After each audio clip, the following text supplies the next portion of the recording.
Hello students, welcome back.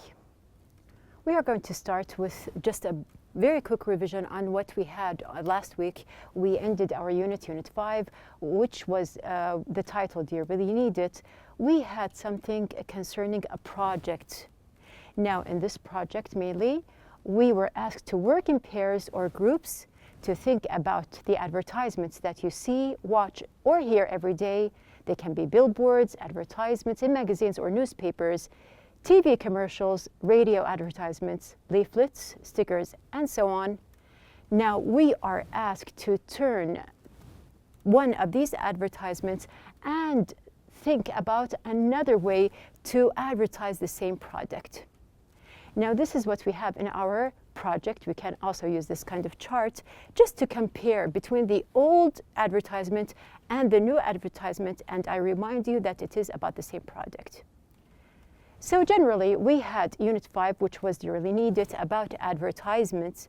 And as we know that these advertisements, they can be aimed to any type of person or the different people that we have in the society.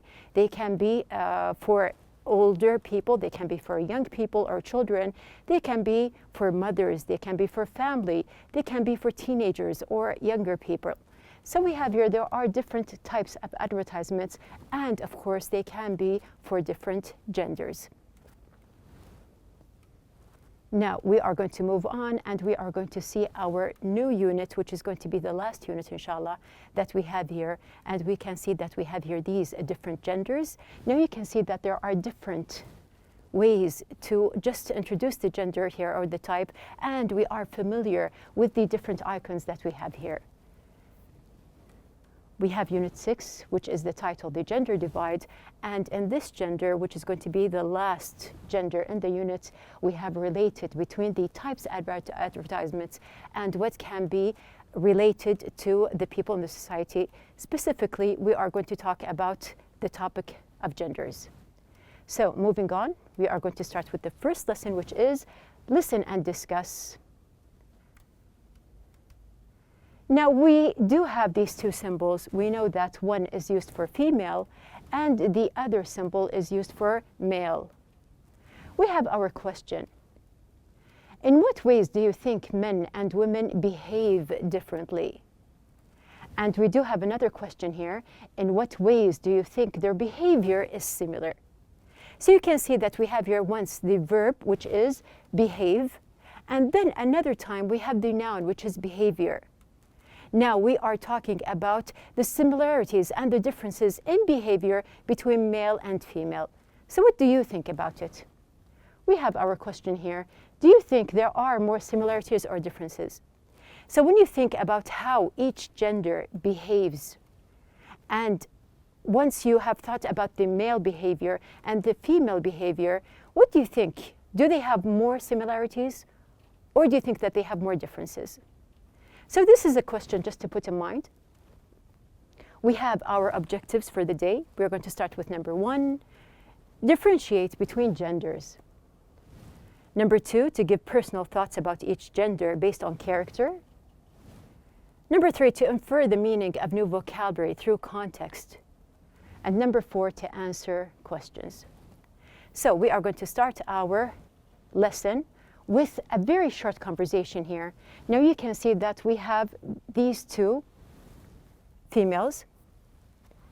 Now we have here Sandy and Amal. I want you to listen to the short conversation that we have between them. So let's start. I think women talk much more than men. That's just a stereotype. Though I do think women talk more than men about certain things. Like what? Women like to talk about their feelings, but men usually don't. Men rather talk about sports or cars. Typical. Now here, Amal, she sees that it is very typical that men like to talk about sports or cars. Here, this short conversation shows that there is a difference between the two types. Now we are going to go more, and throughout the unit, we are going to think about the differences. Now, do you think you know a lot about men and women? So if you still don't have the complete idea, we are going to pass by true or false statements. Just put in mind that you are going to read these statements and put in mind the answer that you have, your personal thought. And after we finish our lesson, we're going to see if these statements are still the same that you have in mind. Now starting, we have the first statement here. Women talk more than men. Do you think it's true or false?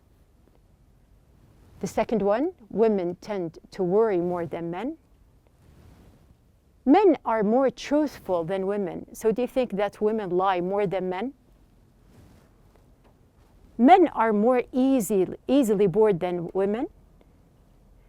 Women have a greater tolerance for pain. Women live longer than men. So here, this is the same chart or the same table that we do have in our book. You can just, with a pencil, check which one do you think is true or false.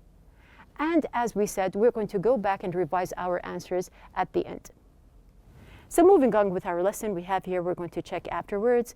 Now first, before we start with the discussion that we have in the book, we are going to pass by the words that we have here. And actually, I'm going to just show you the exercise that we have in the book. We have the exercise page number 83. So you can see that we have the words anxiety, gender, repetitive, stereotype, temperament, capacity, intensity, restless, and tedious. Now here we pass by the words, and just to give you a hint, now we do have these pictures. You can see that there are different pictures that we are going to go pass by also in the lesson. So just to have a very quick look at the pictures here and have an idea about them, we can see that there is a person. This person is once he looks sleepy, the other time he looks a little bit worried, and we can see that he is bored in the third picture. We can see that we have this kind of symbol. We have these bottles or liquids in the bottles. We do have different moods here, you can see. We have something which is very clear, the symbols for each gender. We have a child eating fruit and vegetables. And we do have the fist here, or the hand, which shows some kind of power. Now, moving on with our lesson, we are going to just go by these questions, which are the comprehension question that we have here also in the book. Now, we do have these questions, page number 83. We are going to answer these questions while we are passing by the discussion. So moving on, we are going to start on page number 82 and 83 in your book. So let's start. Now we have two questions here. We have the first one. How much gender difference is there in speaking? We have the second question. What is the average of words women and men can speak a day? So passing by here, we can see that we have here the common stereotype that women talk more than men is wrong. Now put in mind the statements that we have in the true or false. So here basically we can say that how much, very little difference between them. And moving on, we can also highlight another point here, which is some research suggests that men tend to speak more than women in formal settings, and that women speak more in informal situations. So we can see that it is not true that women speak more, but they may speak more informally. So going back to our answer here, we can read the rest and see that the average words for each man and woman who speak every day, the average is going to be 16,000 words. Now we do have two words from the words that we mentioned in the vocabulary part. We have the first word, which is stereotype. Now relating to the picture here that we have here, there's an idea that children, basically, they do not like to eat vegetables or fruit. Now this is just a stereotyped idea that we have here. Now we can say that stereotype is a widely held but fixed and oversimplified image or idea of a particular type of person or thing. So it's just an idea that people put in mind about a person or a thing. Also, we do have another word here. We have the word gender that we have already discussed. Now we can say basically that it can be referred, the word gender, to either one of the two, male and female, especially when considered with reference to social and cultural differences rather than biological ones. Moving on, we have here the second part, why do women worry more than men? We can say that studies show that women worry more frequently than men. So how is that? We can say that we have here women's brains produce less of a brain chemical called COMT, which controls anxiety. We do have one of our words, which is the word anxiety that we just mentioned. And you can see from this young man here that he for sure has an anxiety, which means here basically a feeling of worry, nervousness, or unease, typically about an imminent event or something with an uncertain outcome. After that, we have the question, why are women more likely to lie? And why do men lie more often? So what do you think about the statement that we said, who lies more? We can see basically that women lie frequently and men do too. So here we can see that it is an equal answer, but women try to not hurt a person's feelings and to avoid a conflict. That's the reason why they lie. On the other hand, we do have something about men more often lie in order to make themselves seem more impressive. Now, moving on, we do have, do men like to do tasks? So we have discussed about speaking in general. We discussed the topic about lying, we mentioned it, and also we have here about doing tasks in general. So we can say that, do men like to do tasks? We have here, studies show that men have more restless temperaments than women. Now we do have the word restless here. We can see that this young man, he is restless, meaning that we have here unable to rest or relax. Also, we have the other word, which is temperaments. Now here, when we said that there are different moods, actually, these are different temperaments. Now, these different temperaments means that we have different types of nature. A person's or an animal's nature, especially as it permanently affects their behavior. So each person has a nature, a special nature, which affects his or her way of behavior in general. And we can say also that this word can be used with animals. Now, moving on. Do men like to do tasks? So we have the answer, no, they don't. Then we have another point here. It is speculated that women do better in these situations because they have a greater ability to keep their thoughts and imagination active. So this is the reason why we have here women are better in doing tasks. We have the word capacity mentioned also in our vocabulary part. So we have here capacity, as we can see in these bottles, the maximum amount that something can contain. And actually, even people, each person, they do have different capacities to handle pressure, to handle heavy types of tasks that we can have or we are supposed to do. So we have here the word capacity can be used also with people, as we mentioned. Also, another word mentioned here is the word repetitive. Now we can say that something is going on and on, it is repeated. So we have here containing or characterized by repetition. The last word that we have here, which is from the vocabulary part, we have the word tedious. Now when we see this young man here, we can see that he is basically bored. So we have the word tedious here is too long, slow, or it can be dull. Now moving on. Why do women have lower tolerance for pain? So some people, they feel that women have the greater ability to tolerate with pain.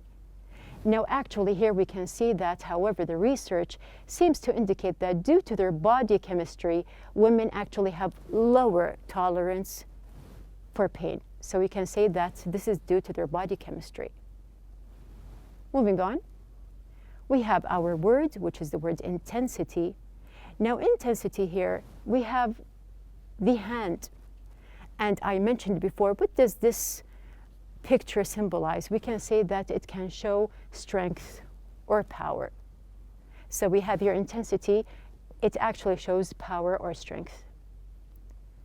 Now we have in our last part here, what is the average life expectancy in the US? We can see from the highlighted part that it is about 79 for women in general and only 72 for men. Now we have finished our part here. Just to check our answers, we can see that the first statement, what did you think? So did you answer, is it true or false? So from the discussion that we have in the book, we can see that the statement is actually false. However, the second one, women tend to worry more than men, we can see that this is true. Men are more truthful than women. This is false. So we said that they are together the same, equally. Men are more easily bored than women. This is true. Women have a greater tolerance for pain, so we discovered that this is false. And the last part, women live longer than men. We mentioned the life expectancy, which means that this one is true. So we have the true or false statements ready. Now you do have your assignment, your task, which is homework. We have the words that we mentioned on page number 83. You are going to fill the words and you are going to just answer. I'm going to check our answers in the next lesson, inshallah. Now we do have our comprehension questions on page number 83. So just to revise the answers that we did mention throughout the discussion, we have the first one. In what types of settings do women tend to speak more? We can see that women tend to speak more in informal settings, as we mentioned. What causes women to worry more than men? We can see that we have here women's brains produce less of a chemical that controls anxiety than men's brains do. We also mentioned the third answer here, which is question number 3. What things do women tend to lie about, and what things do men tend to lie about? So we have women tend to lie to avoid hurting another's feelings. Men tend to lie to make themselves look more impressive. What might explain women's ability to deal with repetitive tasks better than men? We have our answer that we did mention. It is possible that women are better at keeping their thoughts and imaginations active. Our last question here we have, which gender has the longer life expectancy? Give an example. We can say, for example, women have a longer life expectancy than men. In the US, the life expectancy for women is 79, and for men, it is 72. So we have revised. We know the most important parts that we have in our lesson, the listen and discuss lesson, and what is it focused on. Now moving on, we're going to observe our sentences again. We have the same answers, and actually we have answers and questions from what we mentioned. Here, I want you to observe something. You can see that we have here, women tend to speak. What causes women to worry? Women tend to lie. What might explain women's ability to deal with? Now, if you can see that we have here in all the 4 examples, there is one word that is repeated. You can see that we have here the word to. So here we are going to see the structure that we have here. And basically here we have another example from the passage. We have here having less of this chemical can make it harder for a person to stop worrying. Now I can give you 2 examples here. I can say stop worrying, and I can say at the same time stop to worry. Here, using to in the sentence, it gives you a very different meaning. So one time we can see the verb worry is used with an ing, and the second time there is no ing, but we do have to. So this is going to be the second part in our lesson today. We are going to focus on the infinitive and also on the gerund that we have here. Now this part is going to be our grammar lesson for the day. We are going to pass by the grammar lesson as well as the listen and discuss that we have. We are going to see our objectives.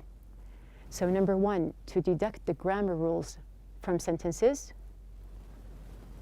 Number two, to differentiate between infinitive and gerunds. Number three, to apply the correct grammar form with the verbs forget, stop, regret, try, and remember in sentences depending on meaning. We have number four, to use the passive form of the structures. And we have number five, to use auxiliary verbs to shorten sentences. Now you can see that we have a lot to do, but actually it is all together, it is combined. So we are going to start first by just differentiating. We have the verb. It can be either a gerund, as we mentioned. Now we do know that the gerund here, as we had the example, stop worrying, is the ing form of a verb that functions the same as a noun. So when I have the ing sometimes with the verb, it turns totally from the form of a verb to a noun. So it looks like a verb, but actually it is a noun. We have here an example, running is fun. Now you can see that we have here running as an example. Running here is a noun, although it looks like a verb. So in this sentence, running is the gerund. It acts just like a noun. So it is not a verb, it acts like a noun. This is why we call it a gerund. On the other hand, we have the infinitive. Now you can see that the infinitive, on the other hand, is a verb form, but doesn't act as a verb. It acts as a noun, an adjective, or an adverb. To see that, we have an example here. I love to swim. These two words act together as a noun, adjective, or an adverb. So love is going to be the verb, but I do have to swim as the noun, the adjective, or the adverb. So basically, it depends on the sentence. Now, we have the two types, which are the gerund and the infinitive. We are going to see the different meanings that each one implies. If the verb functions as a verb, what is the verb in the sentence? Where is the verb? So we are going to see 5 verbs. We have remember, forget, try, regret, and stop. Now, put in mind that we are going to focus on these 5 verbs that we have here. These 5 verbs, they do have a direct relation with either a gerund or an infinitive. So we have here our idea. Now, they come before the gerund or the infinitive, and note that we said before. Now, for example, let's just see the difference in meaning. He remembers to send his grandparents a gift on special holidays. You can see that we have here remembers to send. So we have the infinitive here with the verb remembers. Now this means that he remembers to do a task. He doesn't forget. On the other hand, we have here he remembers sending gifts last night. You can see that we have remember with sending, which is the gerund here. And here it means to remember have done something in the past. So you can see that there is a task that I want to do, and the other sentence, or with the gerund, it's something that I remember doing. Note that we have here remember. It can be used in the present past, the present simple, or the continuous. It depends on the sentence. So we have remember. Here, he sometimes forgets to take his vitamins. So I'm using this time the verb forget with the infinitive. Now we have this old man here, not remember to do a task. He forgot to do it. Here in the other example, we have here he sometimes forgets taking his vitamins. Now we have here the verb forget with the gerund, and here we can see that not remember having done something in the past. So in the first one, we know for sure that he had forgotten to take the vitamins. But in the second example, we can see that he forgets taking. He doesn't remember. Did he or did he not take the vitamins? Moving on to the third verb that we have the verb stop. Now we'll stop with the infinitive. We have here an example. He stopped to watch the sunset. You can see that this time we use the past. So which means that we have here this young man here to stop doing something in order to do something else.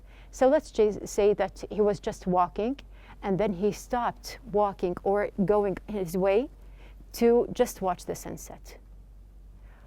The other example, he stopped watching the sunset. We have here stopped with the gerund watching. We can see here that he stopped the action of watching and he completed another action. So you can see that there is a very clear difference in meaning. We have the same verb stop, but with the infinitive or the gerund, the meaning is different. Moving on, we have here the verb regret. I regret to tell you that I have a secret. Now you can see that we have here the word regret, which means that I have a feeling of being sorry. Or sometimes I just have to feel that I don't want to do something, or actually it has been done and I feel sorry for doing it. So in the first one, using with the infinitive, I regret to tell you that I have a secret. So here you have the meaning that I wish it wasn't necessary. I am going to tell you my secret, but I don't feel it is, or I wish that it isn't necessary. Here, the second example, we have here, I regret telling you my secret. We use regret with the gerund, and from the meaning, I wish it were possible to undo something. So it has been done, and I regret doing it. So you see the first example, I regret to tell you, I am going to tell you, although I don't want to.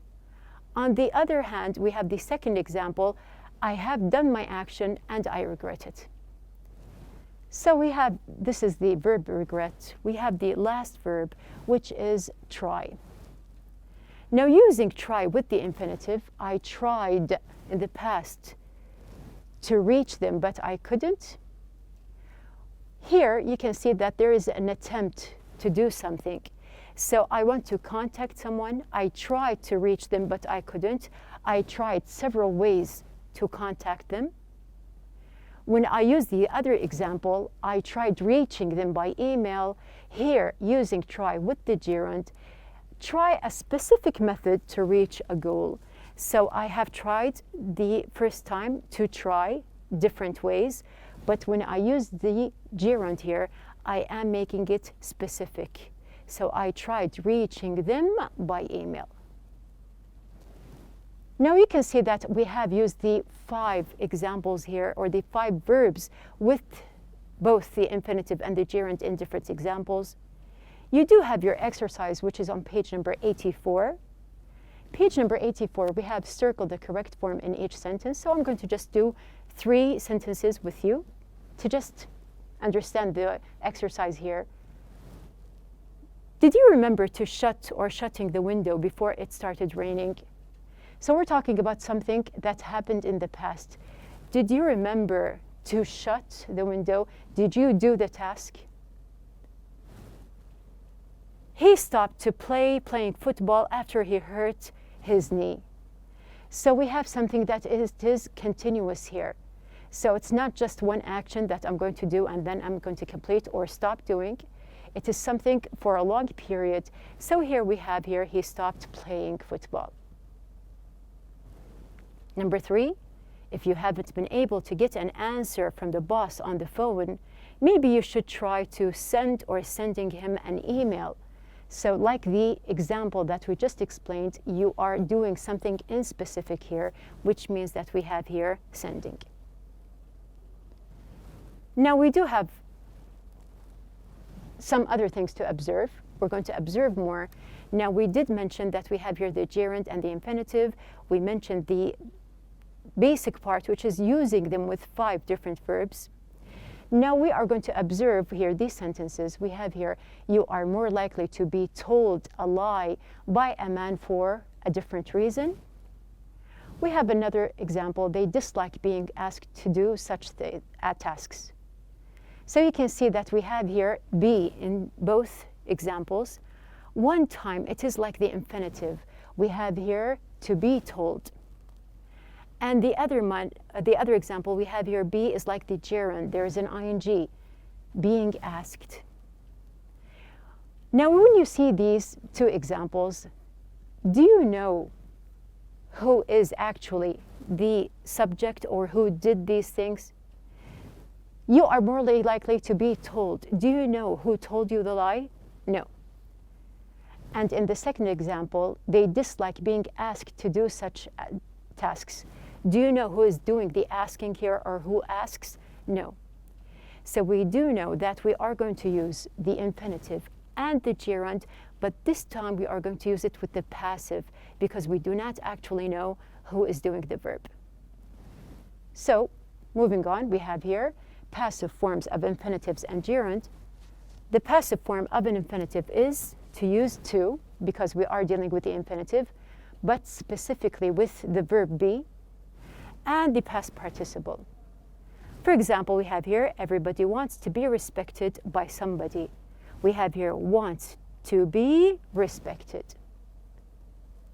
In the other example, we have here the passive form of a gerund is being plus the past participle. So we are dealing with the verb as a gerund. That's why we have here be with an ing.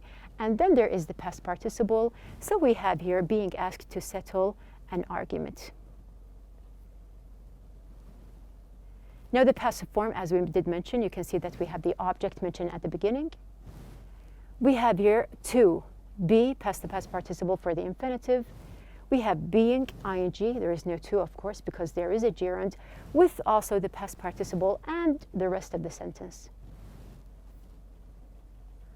To add something, since we are talking about verb to be here, we do have a relationship here between the verb, which is the helping verb in the sentence, and also the main verb in the sentence. Now, when I say that there is a helping verb in the sentence, what do I mean? Basically, we have here helping verbs. They are auxiliary verbs. So that's why when we have here verb to be, we know that actually verb to be is related to is, are, and am. And you can see that there are different auxiliary verbs here that are treated and they can be used in this sentence as a helping verb. They can be main verbs as well, but basically you know that they have a very important role as an auxiliary or helping verb. Now, what do we have here about these auxiliary verbs? We have using these auxiliary verbs after but or and here in sentences. So we're going to see some examples. Now, when an addition is made to a statement about or with but and or and, often the main verb is not repeated, so I can use them in the sentence to stop repetition. Instead, it is replaced with an auxiliary verb. So we have here, for example, but we can say, my sister isn't good at remembering special occasions, but my mother is. You can see that we have used the auxiliary verb or the helping verb is after but. John doesn't get frustrated easily, but Sam does. Also, we have here does is in the sentence. We can do the same thing with and. We can use the auxiliary verb after and. So we have here, he enjoys outdoor activities and his son does. So you can see that we have here and, the subject, and the auxiliary verb with to. And if it is a negative sentence, we have here, we don't like going for walks in this heat, and he doesn't either. We have here either in the sentence because we are dealing with a negative. Now you do have some exercises on page number 85. We also have other examples that we can see on page number 85, which are dealing with open answers here. Now, our outline of the day is, first of all, we discussed gender differences. We understood context through words and defined vocabulary. We also checked answers and answered other questions. In the other part of our lesson, which is the grammar, we have the discussion about infinitives and gerunds. We turned these infinitives and gerunds into passive forms, and we also used auxiliary verbs in the sentence. So this is our, or actually these are two lessons that we have here today. We have discussed the part which is the listen and discuss, and also we have studied the grammar structures that we have in the second part. So just look at the exercises that we have in the book. We will complete inshallah in our next lesson, so be ready.